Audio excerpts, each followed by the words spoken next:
সকালে ট্রেন এলো। শঙ্কর বাকি রাতটা প্ল্যাটফর্মে কাটিয়েছে।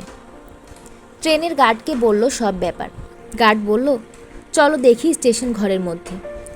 ঘরের মধ্যে কোথাও সাপের চিহ্ন পাওয়া গেল না। গার্ড লোকটা ভালো, বললি তবে শোনো, খুব বেঁচে গিয়েছো কাল রাত্রে।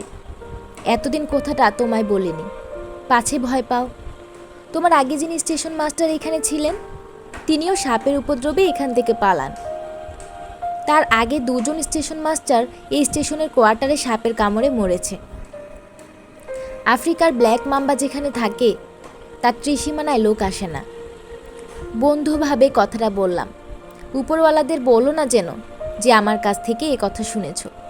ট্রান্সফারের দরখাস্ত করো। শঙ্কর বলল, দরখাস্তের উত্তর আসতেও তো দেরি হবে।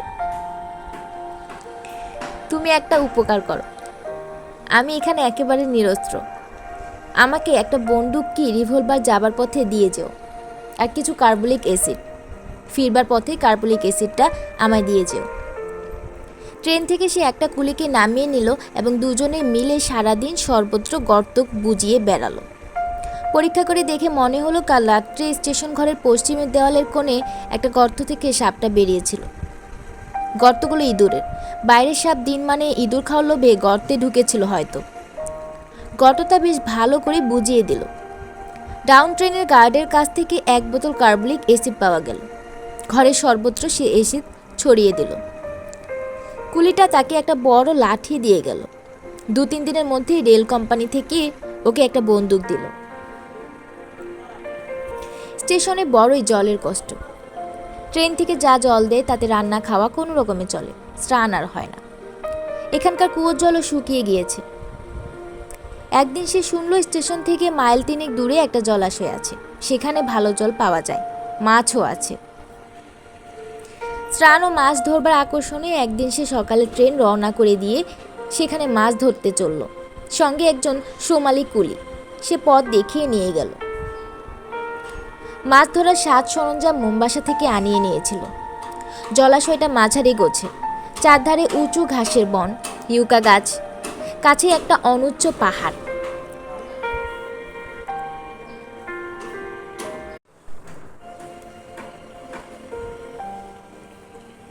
জলে সে স্নান সেরে উঠে ঘন্টা 2 ছিপ ফেলে ট্যাংরা জাতীয় ছোট ছোট মাছ অনেকগুলো পেল।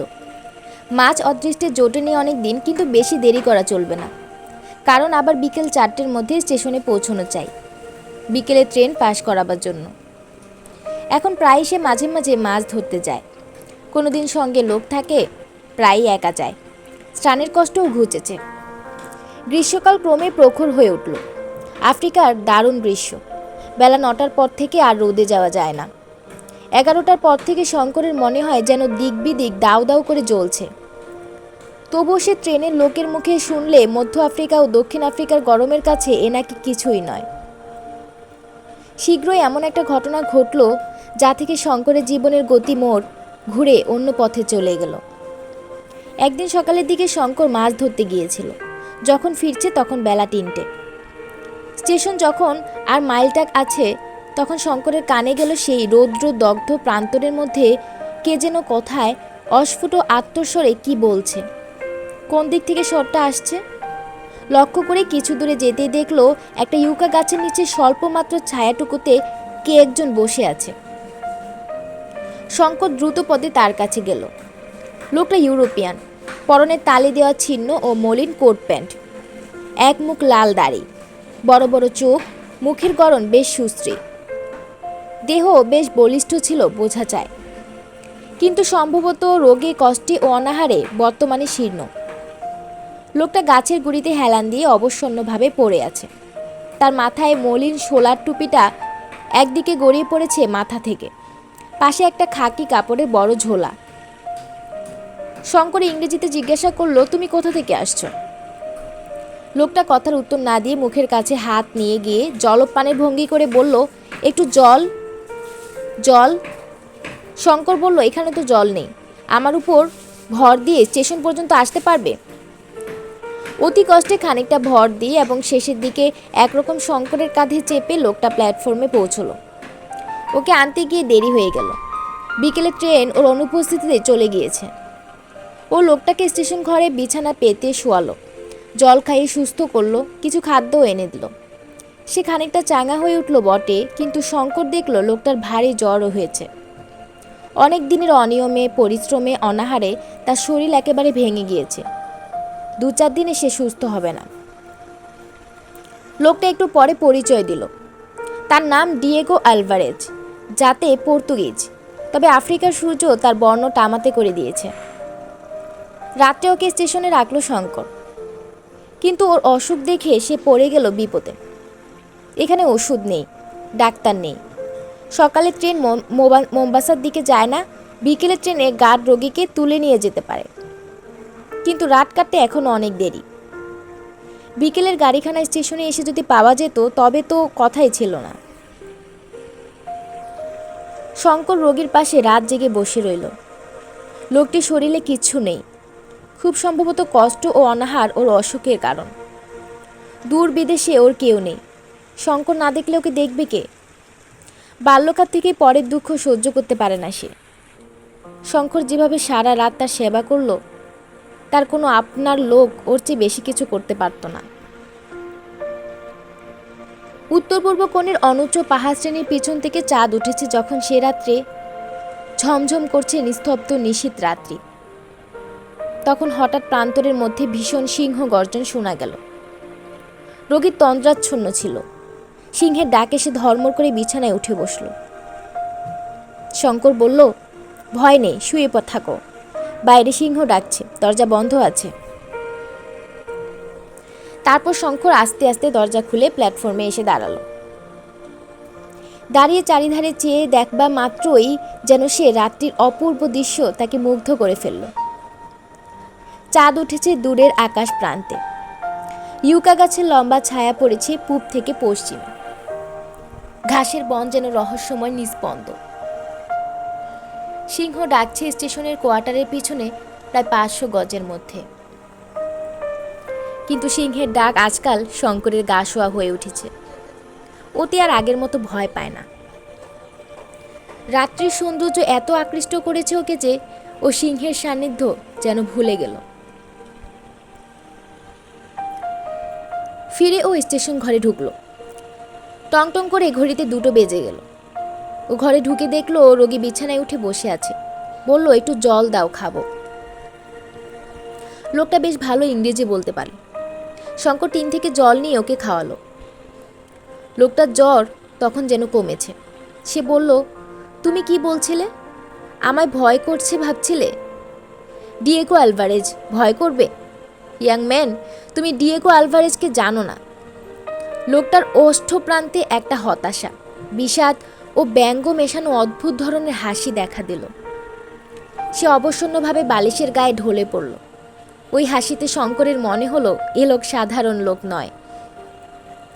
তখন ওর হাতের দিকে নজর পড়ল শঙ্করের। বেটে বেটে মোটা মোটা আঙুল, তরির মতো শিরাবহুল হাত, তাম্রাভু দাড়ির নিচে নিচুকের ভাব, চিবুকের ভাব শক্ত মানুষের পরিচয় দিচ্ছে। এতক্ষণ পরে খানিকটা জ্বর কমে যাওয়াতে আসল মানুষটা বেরিয়ে আসছে যেন ধীরে ধীরে। লোকটা বলল, সরে এসো কাছে, তুমি আমার যথেষ্ট উপকার করেছ। আমার নিজের ছেলে থাকলে এর বেশি করতে পারতো না। তবে একটা কথা বলি, আমি বাঁচব না। আমার মন বলছে আমার দিন ফুরিয়ে এসেছে। তোমার উপকার করে যেতে চাই। তুমি ইন্ডিয়ান? এখানে কত মাইনে পাও? এই সামান্য মাইনের জন্য দেশ ছেড়ে এত দূর এসে আছো যখন, তখন তোমার সাহস আছে, কষ্ট সহ্য করবার শক্তি আছে। আমার কথা মন দিয়ে শোনো, কিন্তু প্রতিজ্ঞা করো আজ তোমাকে যেসব কথা বলবো আমার মৃত্যুর পূর্বে তুমি কারো কাছে তা প্রকাশ করবে না। শঙ্কর সেই আশ্বাসই দিল।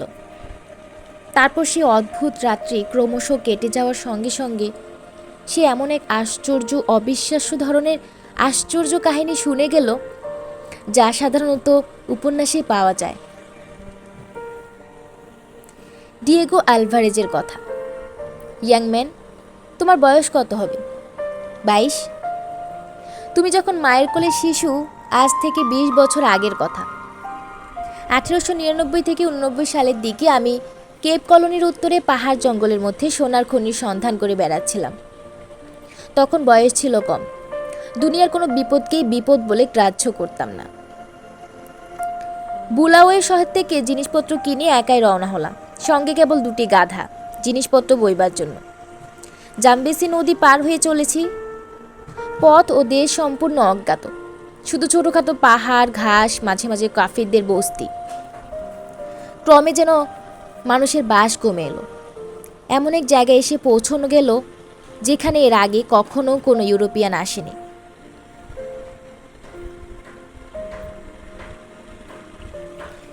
যেখানে নদী বা খাল দেখি কিংবা পাহাড় দেখি, সকলের আগে সোনার স্তরে সন্ধান করি। লোকে কত কি পেয়ে বড় মানুষ হয়ে গিয়েছে দক্ষিণ আফ্রিকায়, এ সম্বন্ধে বাল্যকাল থেকে কত কাহিনী শুনে এসেছিল। সেই সব গল্পের মোহই আমায় আফ্রিকায় নিয়ে এসে ফেলেছিল। কিন্তু বৃথায় 2 বছর নানা স্থানে ঘুরে বেড়ালাম। কত অসহ্য কষ্ট সহ্য করলাম এই 2 বছরে। একবার তো সন্ধান পেয়েও হারালাম। সেদিন একটা হরিণ শিকার করেছি সকালের দিকে। তাঁবু খাটিয়ে মাংস রান্না করে শুয়ে পড়লাম দুপুরবেলা, কারণ দুপুরে রোদে পথ চলা সেসব জায়গায় একরকম অসম্ভব। 115 ডিগ্রি থেকে 130 ডিগ্রি পর্যন্ত উত্তাপ হয় গ্রীষ্মকালে। বিশ্রামের পরে বন্দুক পরিষ্কার করতে গিয়ে দেখি বন্দুকের নলের মাছিটা কোথায় হারিয়ে গিয়েছে। মাছি না থাকলে রাইফেলের তাক ঠিক হয় না। এদিক ওদিক কত খুঁজেও মাছিটা পাওয়া গেল না। কাছে একটা পাথরের ঢিবি, তার গায়ে সাদা সাদা কি একটা কঠিন পদার্থ চোখে পড়ল। ঢিবিটার গায়ে সে জিনিসটা নানা স্থানে আছে। বেছে বেছে তারই একটি দানা সংগ্রহ করে ঘষে মেজে নিয়ে আপাতত সেটাকে মাছি করে রাইফেলের নলের আগায় বসিয়ে নিলাম। তারপর বিকেলে সেখান থেকে আবার উত্তর মুখে রওনা হয়েছি।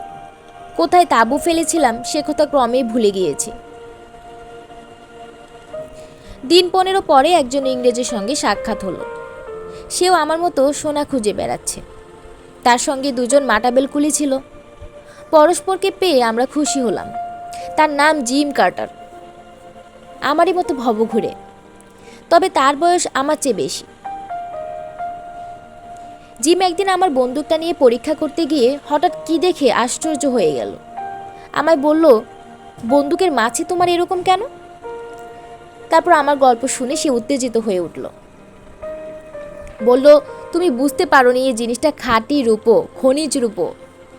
এ যেখানে পাওয়া যায় সাধারণত সেখানে রূপোর খনি থাকে। আমার আন্দাজ হচ্ছে 1 টন পাথর থেকে যেখানে অন্তত 9000 আউন্স রূপো পাওয়া যাবে। সেই জায়গাতে এক্ষুনি চলো আমরা যাই, এবার আমরা লক্ষপতি হয়ে যাব।